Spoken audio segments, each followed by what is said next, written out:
And welcome to the Specialty Matcha Podcast. My name is Ryan, and this is my co-host Zongjun, who Hello, also goes by Sam. hello. Hello. And we're the co-founders of Sanko Matcha Products. We launched this podcast to discuss our learning journey in matcha, share startup stories, and interview experts. And today we're going to talk about the currency of trust. Have you ever lied to me, Ryan? Yeah, Time to uh, confess. only when it's convenient. But no, we wanted to talk about the undercurrent that is so prominent in our industry within matcha and tea in general. And that's trust. And that's really the currency that we all trade in from consumer to brand interaction. We trust that a brand is going to deliver on its promises. We trust that they know that the claims that they make are factual and true. We trust large institutional blend houses that when we buy a poetically named product that it's going to taste the same every year, season after season, because they're masters of blending. We need to trust the organizations that regulate our industry. And perhaps most importantly, when it comes to sourcing matcha, we need to have trust within the value chain and within the supply chain. Or should you be trusting them? Yeah. Um, How do you cultivate your own trust? And how do you judge whether or not you should trust others? Because trust is not a binary thing, right? Like, Sam, I can trust like any random person. Let's say we work at a 50-person company. We can probably trust, pick any random employee that they're not going to steal from the company, right? That's relatively uncommon. We can probably trust that they are not a fraud and that their degree on the resume they actually have. But you have more subtle forms of trust. Could I trust them to handle a sales call with a very important customer? Right? That's a form of trust in getting to know someone. Could I trust them to close a deal? Could I trust them to uphold our culture and onboard a new employee? So trust is really a spectrum. And these judgments that get passed back and forth is really the underlying currency of the Japanese tea industry. It's not so much about money. It's about relationships and the people that you know and are willing to work with.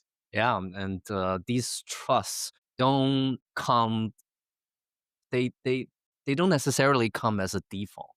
It's a really construct upon credibility, and this credibility usually comes after a pretty long period of time of relationship dealing with each other, and w- there's almost you almost always start with a negative trust when you're dealing with relationships here. There's that famous Soviet line, "Trust but verify." Trust but I verify. think there's some context during the Cold War, but Uh, I don't know if it's that extreme, but it's certainly the case. And just to make this super tangible, say you want to start a new matcha brand tomorrow, and you're searching for potential suppliers. The Japanese tea industry is not an industry that's looking for new customers. There is a matcha shortage. There is way more demand than there is supply. So, how do you decide who to sell tea to? How do you decide to take on a new client? It's all about the values that you have and whether or not you can trust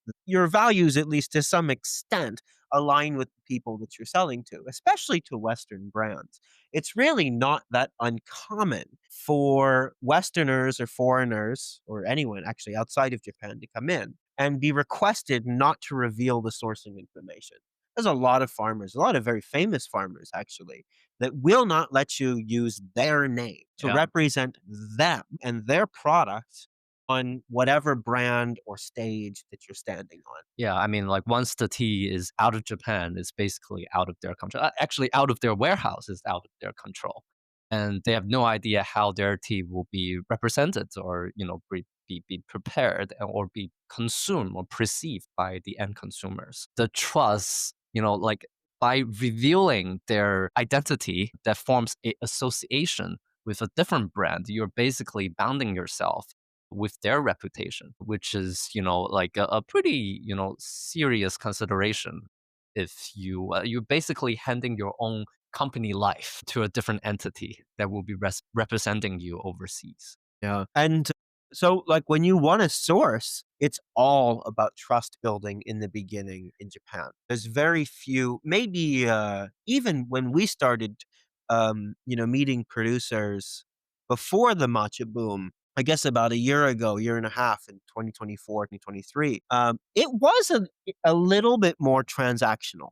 There are some of the larger players that would hand you a price list and you could order what you want, and maybe there was some sales pressure. But this is completely evaporated. The degree to which the currency is no longer money and is now trust is growing and growing and growing. And probably it's going to be that way for a long time. But it's so much more than supply, too. Like, especially when we talk about the specialty matcha movement, we have these influx of newbies entering a very traditional industry, trying to source product and then putting different lens on top of it. In particular, the single origin concept or a single cultivar concept. So you have brands coming in trying to source Uji matcha, for example, and you have that being represented all over the world as a single origin product. But it's actually not very widely known. I don't think even very widely known in Japan, but especially not abroad, that almost all Uji matcha does not come from Uji grown tencha. In fact, it doesn't even need to be processed in Uji, it needs to be processed in Kyoto Prefecture. And in fact, the leaves don't even need to come from Kyoto Prefecture.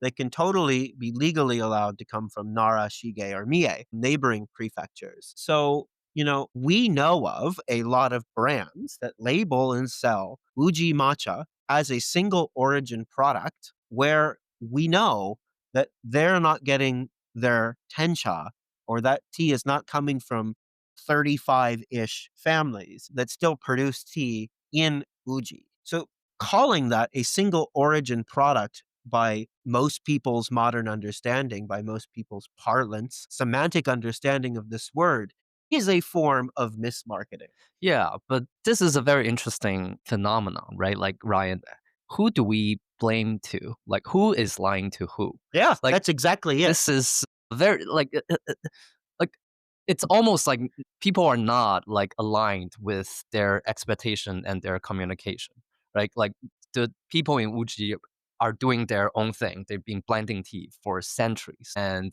that's their way of understanding of what Uji tea is. And they were not trying to lie to anybody. There wasn't even a single origin concept back in the ancient time. And now all of a sudden, like all these people coming outside of Japan come into Uji and start telling them that they have been lying. Uh, with a very different concept that that it's not created by the locals. Well, actually, I think that's less common because it's so not well known. I don't think there's very many people accusing it yet because people don't fully realize where the fact that Yeah, Uji matcha can come from these places. I think it's the opposite way. yeah, I yeah. think people come in and make the wrong assumption, They make and then the they labeling it as a yeah, single origin product. exactly, exactly. But then, consumer went on to accuse them of, mislabeling or, using tea outside of Uji and labeled it as Uji tea. But, these vendors or these brand owners, they don't know better. They don't know They better. being told that this is Uji tea. And, all these tea suppliers in Japan, they've been calling this Uji tea for like hundreds of years. And there's a very interesting misalignment of definition flowing in the market. Like everyone is doing their own thing, and it seems like no one is trying to like intentionally lie to other people. What is this currency of trust even is rooted upon? Yeah. Well, it's a really complex story. And I think it ultimately depends on what you're interested in. Because, Uji cha, although it can be, they're blends from things that are come from way outside Uji proper, Uji city, like Shirakawa, Gokusho, Uji city, etc., but it can be considered what I'll call real or true Uji matcha from Uji grown tencha, of which there's about 70 tons produced last year. I don't know the statistics for this year, but that's not very much. It represents about 1 to 2% of the amount of tea that could be amount of tencha, matcha, that could legally be sold as uji matcha. And actually, there's some loopholes around that where you can actually expand that number quite a bit, which we're going to get into in a later episode. But uji matcha is also kind of a flavor, right? It's a blend, right? So, in terms of what it's delivering on its promise to the consumer, right? It's those chashis in Uji or in Kyoto Prefecture that are blending these products together to create these consistent profiles that the world now associates with uji matcha. But that's also this is where the currency of trust comes in too, right? To be labeled as uji matcha, it just needs to be processed in Kyoto Prefecture. Not anyone, but anyone with the right licenses or permissions can set up a shiage refinement factory anywhere in Kyoto Prefecture and buy some mills and turn it into matcha. What percentage of these refinement factories have the long heritage, continuous practice, multi generational pass down of knowledge as these like traditional uji blend houses like Marikyu Koyameyan, like Iporo, like Yamamasa Koyameyan, like those are like what we would consider like the original blend houses creating these flavors and leading this industry historically. But that's not necessarily the case for every single shiage refinement facility anywhere in this entire prefecture. So it is a flavor, but sometimes. Yeah. It's almost a imaginary community, like a style agreement that's kind of being passed down from generations to generations. But every time it gets practiced by a different person, it drifts. Like there's no way that you can actually clone the people Achashi's mind onto another person. You know, and climate changes, sea changes, like drifts. Even if it's the same cultivar, new cultivars being created every year by these institutes, and people's preference change, the fertilizer style change, like all these kind of changes led to it's really a very fluid concept almost that's be passed down by all these people. So how exactly do you define, like how do you find a unchangeable anchor in this definition? I think it's impossible almost. Well, actually, so personally, what I care about and what I hope we promote on the Specialty Matcha podcast is an exploration of objective truth on factors that control the flavor and the quality of matcha. So, like, an objective truth is that Uji matcha was grown in Uji. That's an objective truth.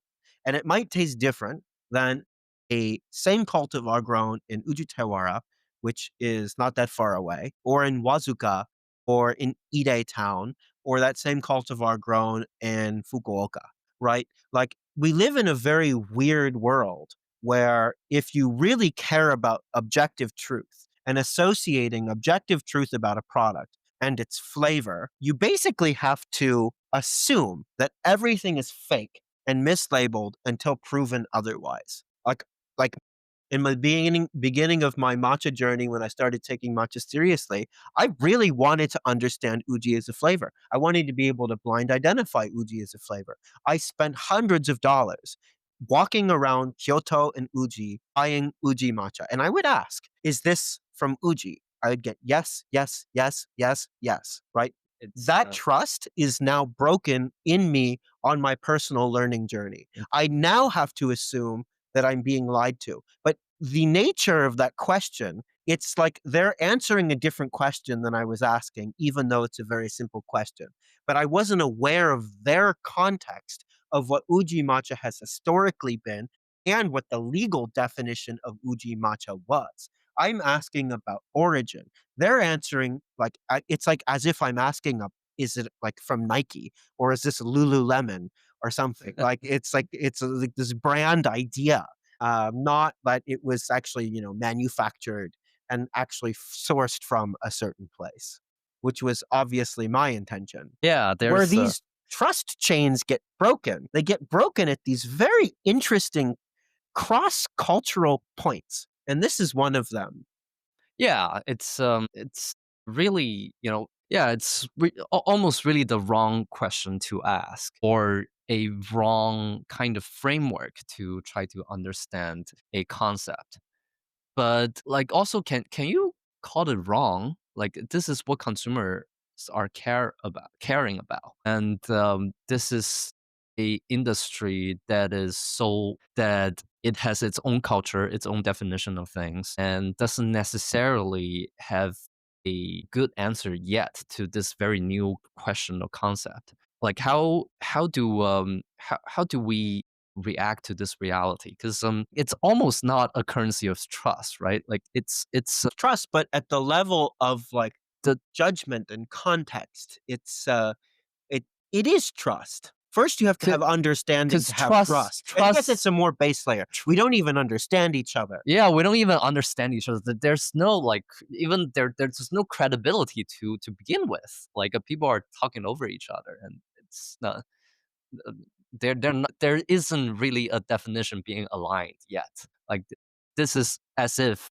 starting a credibility, starting a relationship, you need to have a agreement, but these two groups of people are signing two different agreements. Uh, So there's a very interesting artifact that comes out of this fact. What we are talking about primarily are vendors who know their local market very well, whatever country that they're from, who are buying things and interacting with people in Japan and then going on to do some level of mislabeling, with or without their own knowledge, probably without their own knowledge. And they just don't know. And they're calling it like a single origin product when the idea of single origin in Japan mhm. is very, very, very different. But there's a huge secondary effect. If you think through the implications of this, typically because people who come to source are not very skeptical and are not willing to necessarily judge what people are being told about whether or not it's true, what like is behind the words that they're saying. It leads to this gigantic chaotic sea of misinformation that's floating out there.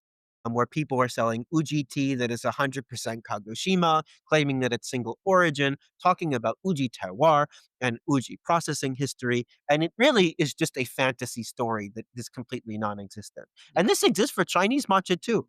The other day, I was looking at a new matcha, Chinese matcha company that was trying to do the single origin, single cultivar concept and relating it back to Song Dynasty mocha or proto matcha that existed in China before it even made it to Japan.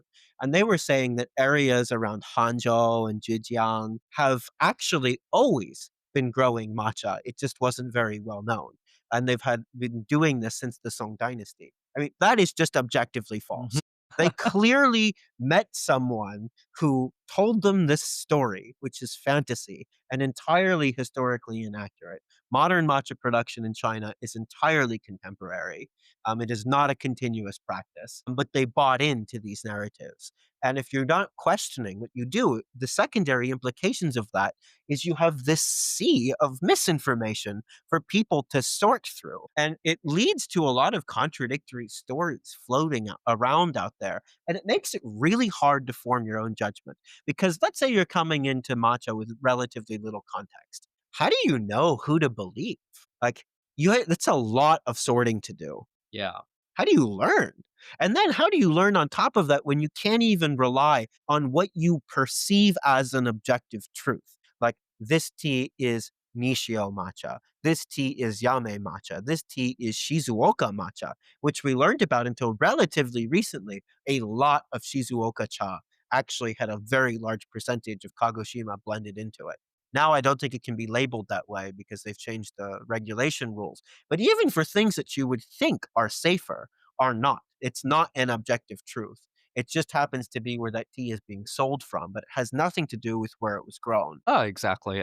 I mean, like, tea blending is a very, very old industry, and it's just not just matcha, but also other teas, and also not just only Japan, but also Korea, China, widely exists in all kinds of tea categories. Pu'er, oolong cha, red tea or black tea. It's and people, contemporary consumers are overfitting this single origin, single cultivar concept that's relocated from coffee and wine onto tea. I guess, like, if we want to be more solution oriented, like who should adapt to who? Or should we change the definition of origin into something that's more adaptive to the reality of what tea is?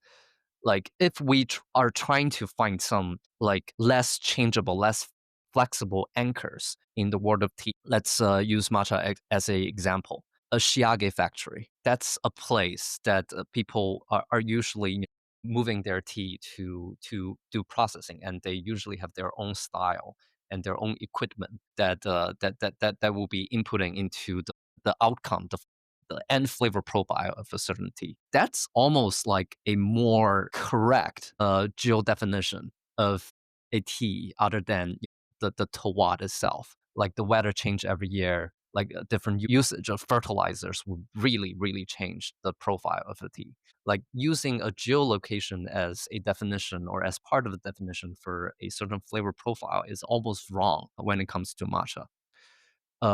Chashi doesn't tend to change that much, and they have a pretty, rigid lineage to pass down knowledge. So that's another anchor. Like I'm making some wild claims, but it's almost probably more accurate if we label something as single chashi or single shiage factory.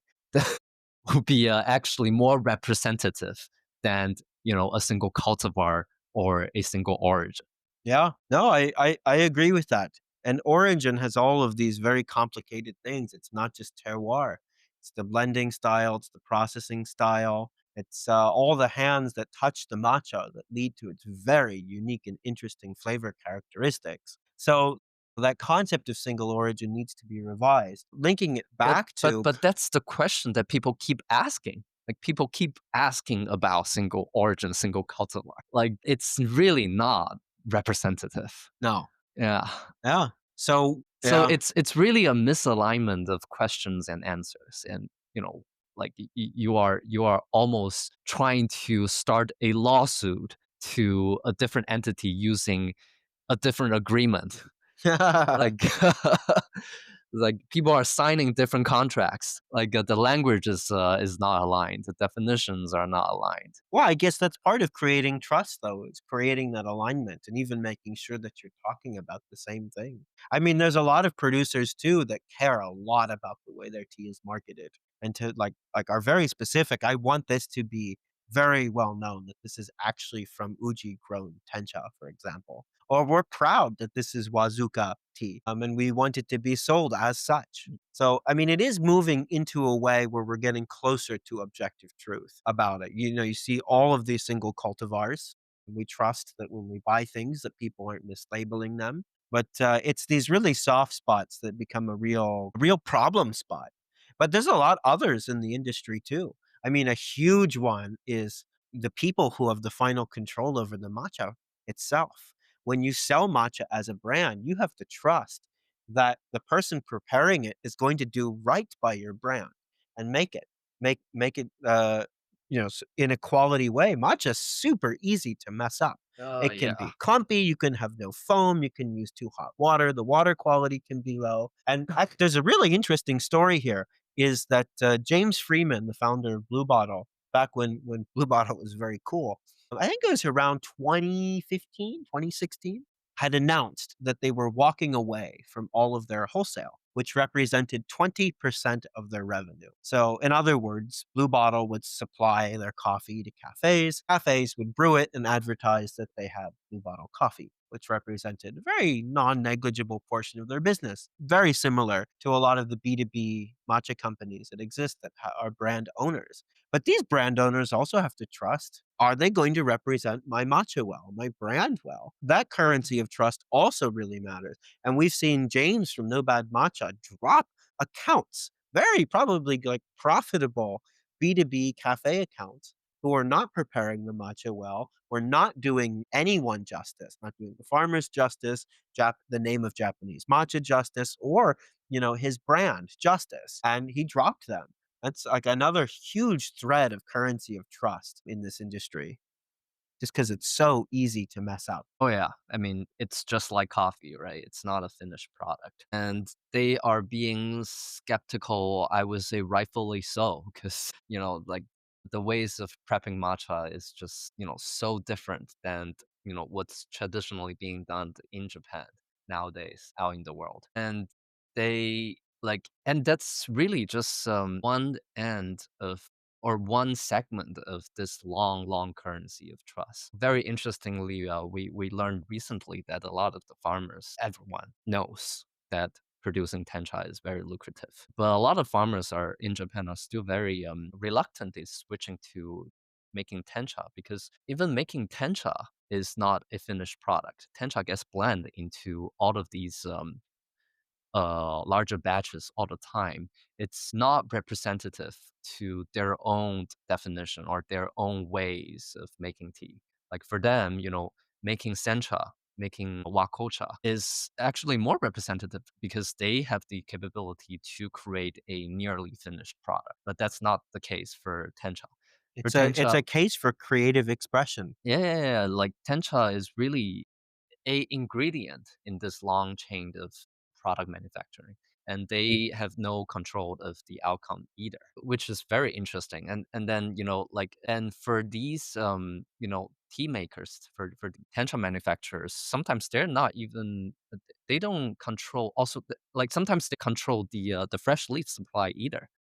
They end up beating Aracha from auctions and, turn Shiage it and turn that into actual tencha. So they're not the origins either. And then you go to the farmers. The farmers really sometimes don't know where their teas end up going to. There's a very, very long chain of currency of trust, and everyone on the chain is not really representative of the end outcome.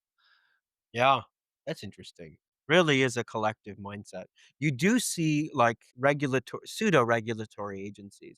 I know that the Kyoto Tea Cooperative Association puts out a very large set of guidelines. You can actually look it up on their website. It's all in Japanese, but there's a ton of documents over explaining the recommended processing methodologies for creating uji matcha. So there are like guidelines that people can follow. I don't know how well they're enforced. I think they're like literally like educational resources for farmers or for new farmers, probably to help them switch over to tencha production too, that if they're interested in doing that. But the way the system is set up is really weird, right? Because the currency of trust gets concentrated in certain places because so many people cannot access large parts of this value chain. Yeah, and this is like even more problematic, right? Like it's a guideline. It's not even like a well-defined or a legalized term, right? Like you're starting a lawsuit without even a law. How do you even how do you even trust the currency of trust itself? Like, does that actually exist? Yeah. Well, it's interesting because there's a lot of actors too. For our listeners that don't know, there's something called, I think it's called mogacha. Excuse me if I mispronounce that. And it's basically filler matcha. And what they do is they basically use sencha processing equipment, but they turn off the rolling function. And you get something that sort of resembles tencha. And apparently it really doesn't taste like much. And it's Mm, just this remarkably good filler where you can use it, especially when you blend and like maybe put in about 10% and then you layer some stuff on top of it. So, there's a lot of that type of stuff going on in the industry too. And not to mention even things like chlorophyll, which in some countries doesn't even need to be labeled because it is a naturally occurring substance in tea by some countries' labeling laws. If you go deep enough on the Japanese internet, there are entire companies that are dedicated to adding chlorophyll to matcha. Not the natural way by shading, might I say. There are also companies that very specifically specify in this filler matcha. And that gets lost along the chain, which makes it really hard to trace. And I think the biggest problem with traceability and building any sense of currency of trust all the way from a plant in the dirt, in the ground, all the way through your cup is that so many people are barred from very large parts of the value chain. And it has to be funneled through many, many different places. And I'm just going to give you one example of like this supply chain. Like there's a company that sells a lot of tea to cafes. We know that they're buying from someone in Japan. And we know that that person in Japan is buying from a blending house in Japan. That blending house is probably purchasing it at auction, which and depending on the size of that blending house, they may or may not be sending it out for refining, for Shiage refining, and depending on their milling capabilities, they may or may not be sending it out for milling. So you add a lot of people within this supply chain going all the way back, but the people who are allowed to purchase at auction are incredibly limited. It depends on the prefecture. Kagoshima, very, very, very few people. Apparently, Shizuoka is a little more open. And then it just goes from middleman to middleman to middleman to middleman before it gets to the consumer. And these middlemen add value for some reason or another. Maybe it's because they have relationships, maybe it's because they really know how to import export things, maybe they have a very large resilient supply base that they can pull from to give people a lot of optionality, but it really makes the chain of trust hard to trace back if you care about objective truths about the product. Yeah, almost impossible, I would say. And I think a outcome of this practice is that if you are actually very serious about matcha, you are going to get a very unreliable product. That Yeah. like the flavor like would really change depending on whichever factor that decided to make a difference on that year, and you have no idea what happened to this tea. You cannot form a educated or well informed association with these factors based on your own experience, which is very painful as a consumer, I would say, if you are serious about matcha. Like if you end up dumping it into milk or oat milk, it's probably going to taste about the same year by year. But if you want to actually dive deep into get to know your product and form a association with whatever factors that you care about, whether or not it's cultivar, whether or not it's a brand, or whether or not it's a geographic region, it's almost impossible to form a accurate association of things that you like to a factor that you care about. And that's really a shame because it would lead to such a rich and interesting world. Just how Yeah, you have, like, totally agree. I could say, like, a famous baker who makes, like, the best baguettes in Paris. They're talking about where their wheat is from, the amount of the humidity of the day, and how they change, the water ratio or how much salt that they add. Or you hear about, like, noodle companies, like ramen companies, totally change their recipe every day just based on the weather and the way that, like, gluten forms in the noodles. Like, these are some really sophisticated craft goes on behind the scenes to making great products. And all of that just gets, like, vanishes. Obscured away So, like, conveniently, this is probably. also where, this chain of trust and this currency of trust has negative consequences because you just trust that someone has done it well and you aren't curious enough to say, "How do you know that?" Or, "Is this really what you mean?" Or, "Why was it like this?" Mm. You can't ask those questions here, especially in Japan, where it's a much more implicit culture, and it is all trust-based. The Yeah, I'm particularly cynical today because my currency of trust has just been broken well, let's by this matcha sitting in front of me. let's talk about that. It's This is a really interesting point. What happens when the chain of trust is broken? And let's talk about it literally in the uh, most intimate way, I, consuming matcha. as a consumer, I would stop buying this matcha in the future, which I'm not going to name it, but I really, this is almost like my gateway matcha. Like I really, really, really loved this blend a year ago when I first tried it, and just this phenomenal olive oil spicy notes that was so impressive at the time that I was all into it. And I'm sitting right in front of this matcha a year later. This is a different tea. Different batch, but it's a different tea. It's a different tea. This is like this is not that. And we paid a pretty significant We paid amount. double. We paid double the amount that we did. It's a $90 can for 20 grams. Yeah, and we paid real currency, Ryan, to back this trust, and this trust has been broken. It's a different tea, and I'm only buying this tea because of this label. Actually, I have no idea what's in this tea. I have no idea how this tea was processed. I have no idea, what went wrong with this tea. Like it's all rooted upon this poetic name that basically zero information about what this tea actually is. So as a broken-hearted consumer, I cannot even I don't even know who to blame.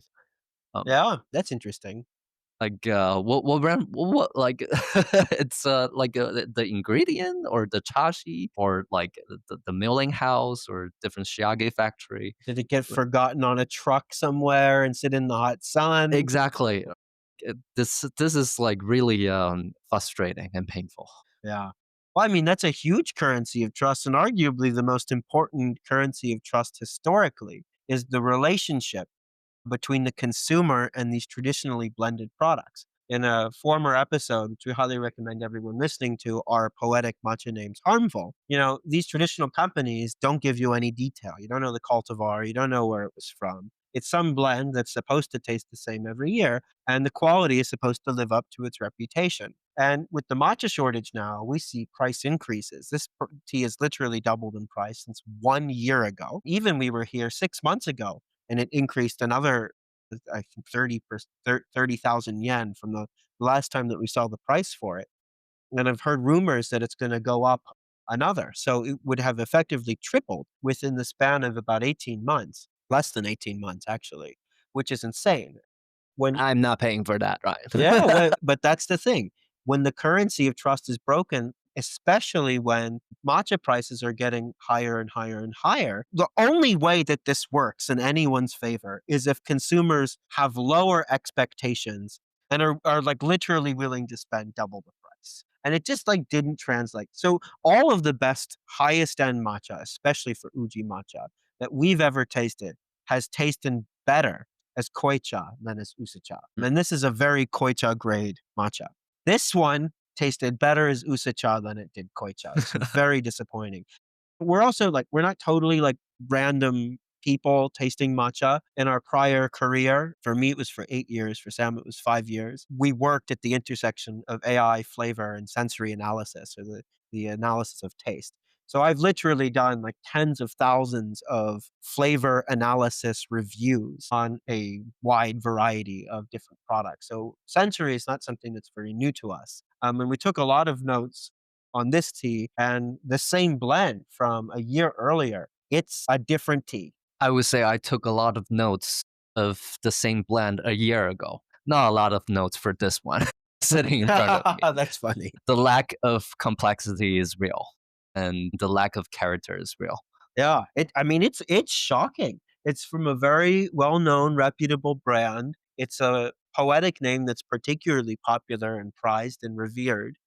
And, is it, my hunch is actually that these types of need about 6 months of rest to blow off the green note. When you pick tea, and there's a bunch of compounds that are associated with green flavors like cucumber, like grassiness, etc.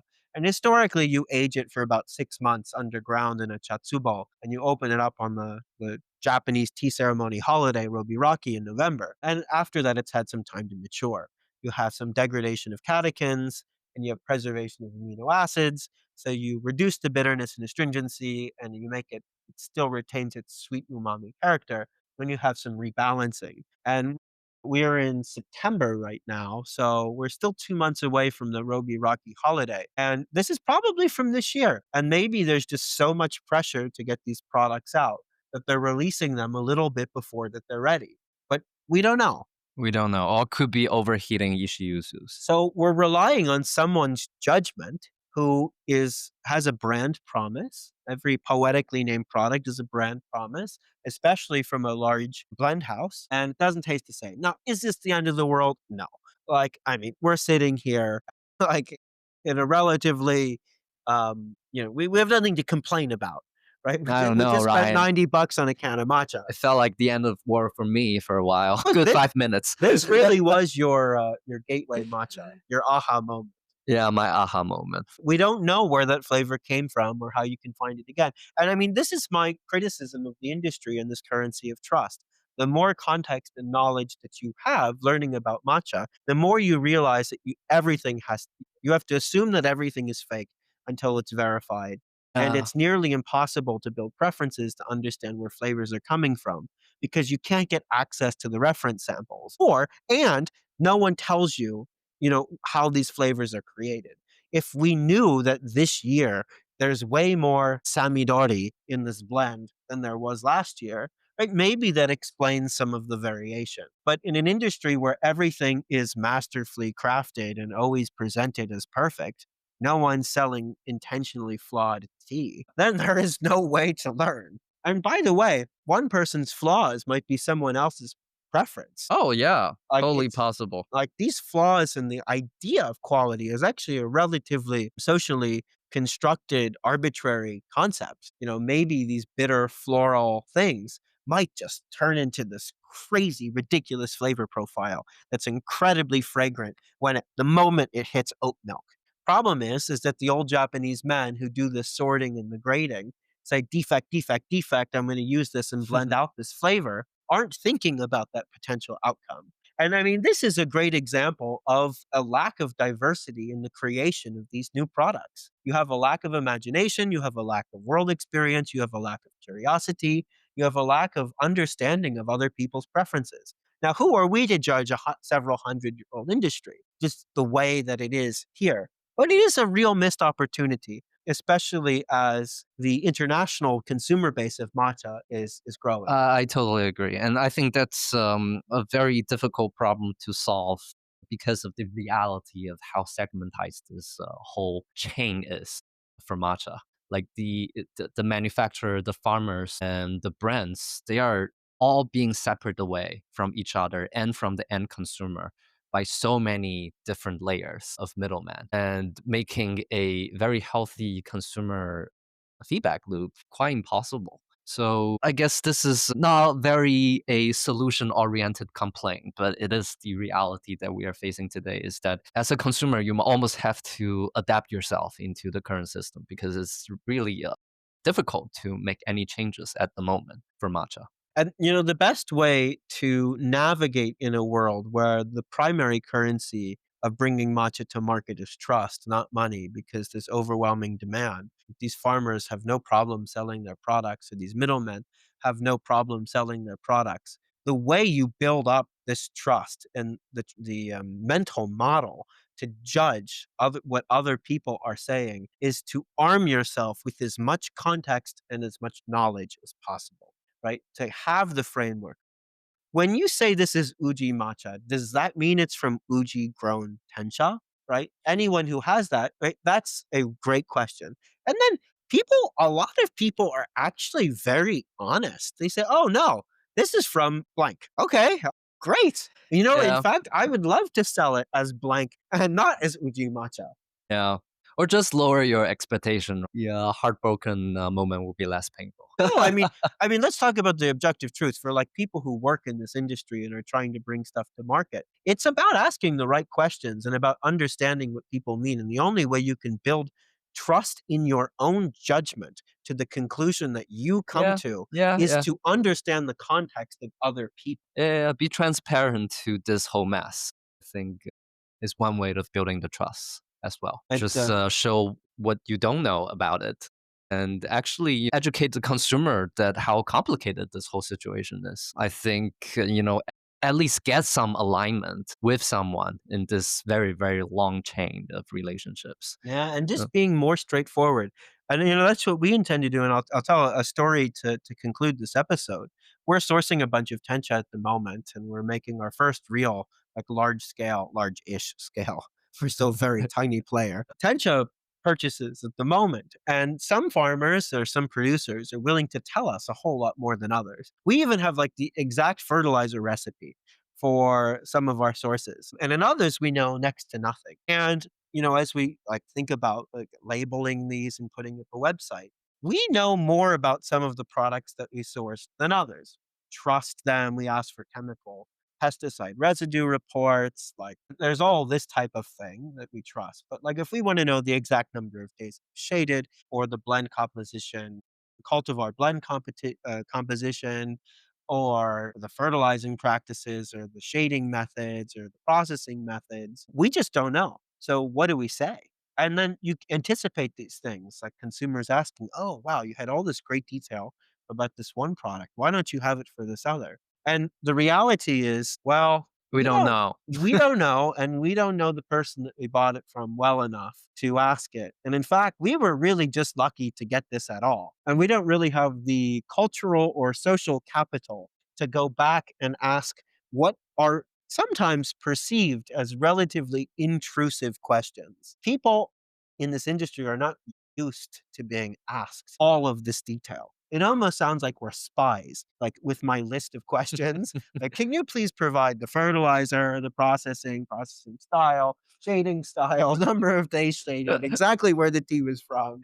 Okay, you math agent. I'm a lawful farmer. But I mean, sometimes the truth is that it's just like we don't have the cultural or political capital or Yeah. social capital to extract this information without potentially damaging a relationship. Yeah, it's quite difficult, and also like it's quite difficult as a consumer because you learn some information from one specific tea, but that information is not necessarily transferable to other teas because you just don't get those parameters from the other teas. You learn about this fertilizer composition from this specific tea, but the other tea they don't provide you with the same information. Like how do you do like comparative Yeah, tasting how or do you learning? know what's causing what? It's Yeah, extremely difficult. very difficult. And the reality is you can and this is a awkward way of putting it, but, the only way that you can do that is if you work with rich farmers, specifically farmers that are wealthy enough and successful enough to invest in their own over control over their own processing. As Sam said, you don't have tencha is not really a finished product, and very few cases does a farmer oversee it all the way from a plant that's in the dirt, in the ground, all the way through a can of matcha. And the ones that do have gotten very famous. They don't take any new clients. They're the only ones that really can give you that information, right? Because it might be perceived as intrusive or impolite at anyone on this value chain, or even be perceived as breaking trust in this environment. Am I questioning the judgment of my chashi? Am I questioning the judgment of my buyer? Am I questioning the judgment of my farmer? Am I questioning the judgment of the person at the co op processing facility when we ask this type of questions? There's no culture of wondering what goes wrong and why. And like asking, this batch tastes a little weird. Did you like accidentally oversteam it? Like, Yeah, it is like ultimately there's no entity or entity with leverage that can hold them accountable. There's no regulation or regulators, and there's no like a consumer union that can hold them hold them accountable. Like it doesn't exist. There isn't even a law or like a well defined term sheet that we can point our fingers at. you Uh, said, like, this is or is not tension. This is can or cannot be labeled this way. yeah. It's all these weird trains of trust. And these trusts are sometimes positive, meaning I trust you and you trust me and we can do business together. Hopefully we understand each other's context so we're not talking over each other. So I'm not misrepresenting this thing and that you're really answering the questions that I'm asking, like using the Uji cha, for example. But trust can also be a blinder. There's actually, I think it's a famous case. I think it was a Korean pilot. Excuse me if I misremember, but there was a nasty aviation incident. I think it was a couple decades ago, where there was an older pilot and the co-pilot was much younger. And I believe they were Korean. And within Korean culture and Korean language, it's relatively unacceptable to question the judgment of an older pilot or of anyone who's older than you. And like basically, the younger pilot realized something was going wrong. They weren't able to effectively communicate it to their quote unquote authority on time, especially within their native language. And I think the plane ended up crashing or something. But I think now all commercial aviation international pilots are required to speak English because in English, we don't have all of these weird formality rules. And Japan definitely has, like, if you like know anything about learning the Japanese language, there's all these rules about formality, about what you call whom and which honorific titles. Yeah, It's it's it's built not into the language, the built in. hierarchy. Yeah, Yeah. and that very much is true with this chain of trust too, because being perceived as not trusting someone is probably so socially unacceptable that who knows like how these slip ups happen, whether or not they're processing defects, whether or not they're mistakes in creating the sample for a pesticide residue report, whether or not they're what we label certain things as that get lost among this chain of trust also has some negative consequences in an implicit culture and society. It's an interesting thing to think about. Yeah, it's the ultimate theater of cultural collision that we are seeing right now. Yeah, pretty interesting. But we will see how it goes in the future. But one thing that is certain that the consumers are gaining more leverage day by day in the future. The concept of all these things that we care about is slowly being cascaded down back to Japan. It might convert at some point. Throughout the process, we have to deal with this mess for the time being. Yeah. Well, maybe calling it a mess is a little bit unfair. I mean, it's complexities that we are just beginning to understand. That's true. To our outsider perspective, it Collision feels like a mess. collision is The messy. collision is a mess. Yeah, Collision is the messy. collision is absolutely a mess. The current situation shows a lot of these factors, especially as knowledge about matcha becomes more ubiquitous. 10, 15 years ago, Pete, the conversation was not about cultivars. The idea of asking that question like just wasn't there. Mm. Same thing with like, where is this matcha from? Well, it's Ujicha. These things, no one cared about that. And now people do care about that. So it's all new and it shows some of the existing differences, I guess, or I don't want to call them cracks, but it shows some of the real differences between these different types of approaches, and the way we build up trust and the human messiness that comes from that. But I think actually this proliferation of knowledge is going to do really good things because it's not only a currency of trust, but there's also these undercurrents of power and who holds the power, both hard and soft. I mean, ultimately, now the buying power has shifted from a largely domestic market to a largely foreign market. Right? That is a form of power. And that changes how we trust people and the questions that we ask and the axes on which we build trust, in which consumers build trust thinking that they're learning about the origin of a place. All of, or whether or not we can label these things or telling the correct stories about historical accuracy. Very true. The consumers outside of Japan is now the new daimyos. The Knowledge is power. Right? knowledge and like buying power is power. It's ultimately what influence tea has been manufactured and been made in Japan for hundreds of years. Is this a new form of neo-colonialism or is this something else? I would say this was always Hmm. a semi-feudalistic system in which you had incredibly concentrated, wealthy, powerful people in the Edo period and the barons and oil tycoons and railroad tycoons of the Meiji period who had tons of buying power. And then you had these upper middle class Japanese housewives that learned tea ceremony as part of the quote good wives and wise mothers policy in Japan, which created many generations of new tea ceremony practitioners. Right now, it's just changing again. Right, these who holds this type of purchasing power. Yeah, it's really still very much a hierarchy system that we're seeing right now. The structure hasn't been changed. Just because That it's dislocated from outside of Japan, Yeah, yeah. is it fair that someone says and comes in and criticizes what we're saying? It's like, oh, why are we disrupting the way things have always been done in Japan? These are traditions. These traditions should stay traditional within Japan. Like, we don't want all these outside influences in the space for disrupting the purity and tranquility and respect and all of wake seijaku, if you know, But of this industry. but it has already been disrupted. But it has already been disrupted many, many times throughout different, governor agencies, different shogunate from different daimyos throughout the Japanese history. Actually, the idea of wabi cha has already been disrupted the moment after Senior Rikyu was ordering to commit honorable suicide.